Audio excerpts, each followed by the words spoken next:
இன்றைய செய்திகளுக்காக நான் தாமோதரன். முதல் முக்கிய செய்திகளை நாம் பார்ப்போம். முதல்வர் ஸ்டாலின் மீது விஜய் சரமாரி தாக்கு.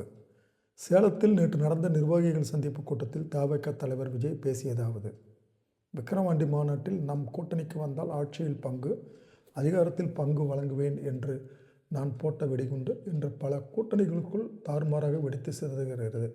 தமிழகத்தில் ஆட்சியில் பங்கு ஒத்து வராது என ஸ்டாலின் ரொம்பவும் பதறுகிறார். அவரை பொறுத்தவரை வெற்றி பெறுவதற்கு தான் கூட்டணி, மற்ற எல்லாத்துக்கும் அவர்கள் தனி அணி.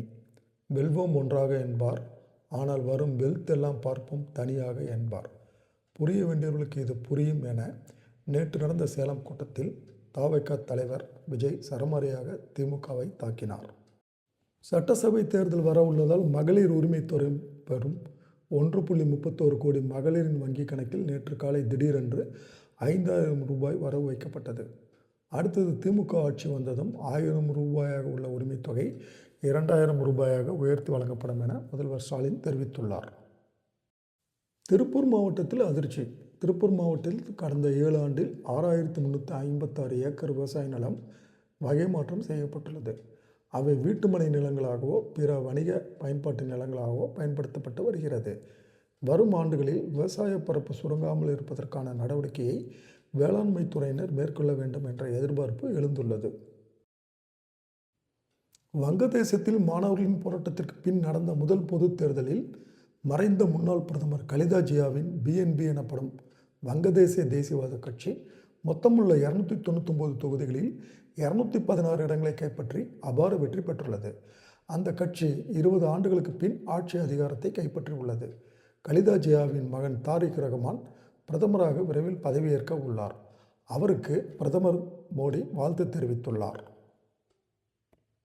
கடந்த 2024-25 ஆண்டில் தேர்தல் நிதியாக தேர்தல் அறக்கட்டளைகள் வாயிலாக ரூபாய் 3,157 கோடி ரூபாயை நன்கொடையாக பெற்றது பாஜக. காங்கிரஸ் 298 கோடி ரூபாயையும், திரிணாமுல் காங்கிரஸ் 102 கோடி ரூபாயும் நன்கொடையாக பெற்றுள்ளது.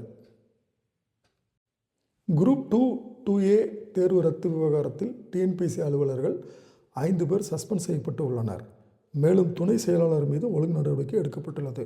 வரும் காலங்களில் இத்தகைய தவறுகள் நிகழாத வகையில் கூடுதலான வழிமுறைகள் அமல்படுத்தப்படும் என தமிழ்நாடு அரசு அறிக்கை ஒன்றில் தெரிவித்துள்ளது.